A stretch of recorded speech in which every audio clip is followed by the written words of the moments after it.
morning, everyone. Our scripture this morning comes from Matthew 9, verses 35 to 38, and Matthew 10, 1 to 8.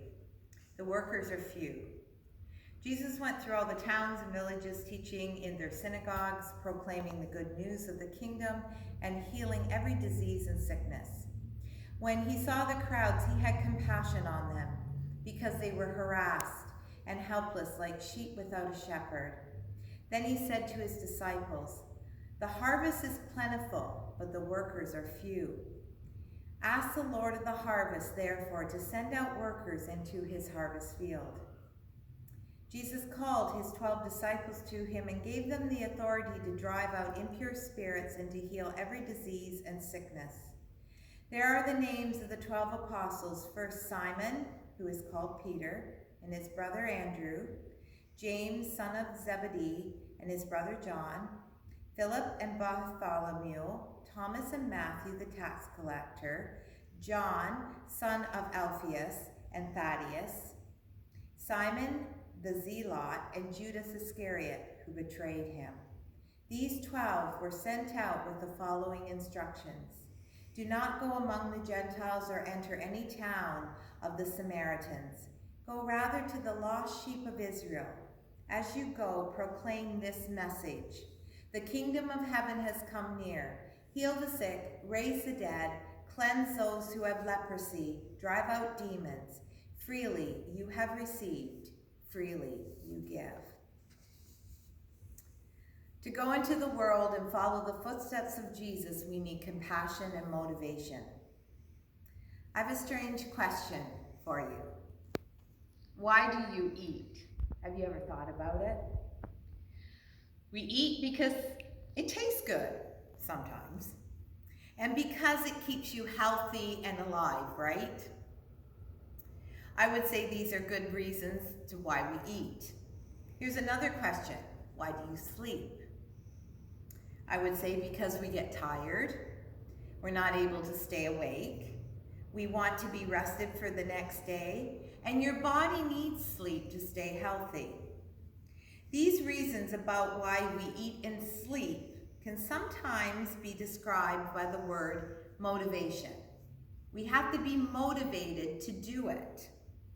In today's scripture story, Jesus shares his motivation for why he has disciples and why he is teaching them what he is teaching them. What we hear is that Jesus has compassion on the crowds and the people. We hear that he sees them as lost sheep and that he needs help in providing God's care, healing, and teaching to these crowds.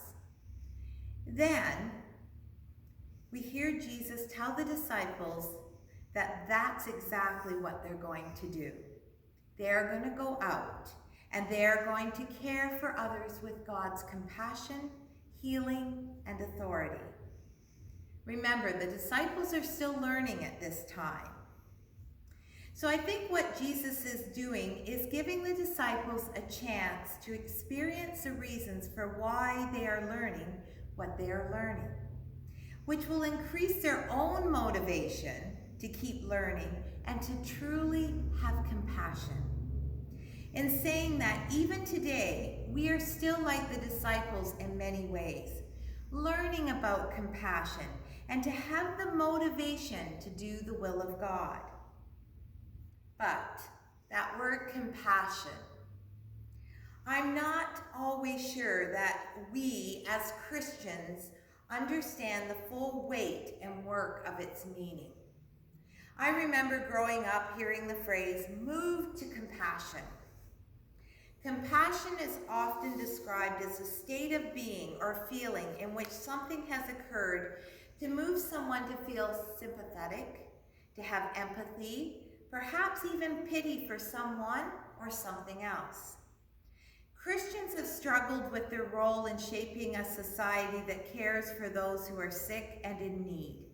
In essence, we have struggled to understand the work and the responsibility of Christian compassion. In today's gospel, we see Jesus not only teaching and proclaiming, but also doing the works of healing. His heart was filled with compassion for the crowds because they were like sheep without a shepherd. He chose 12 disciples to go out and do the same, to proclaim the good news of God's reign and to bring healing, life, and freedom to those in need. Notably, absent from Jesus' instructions to the disciples as they went out is to mention any teaching.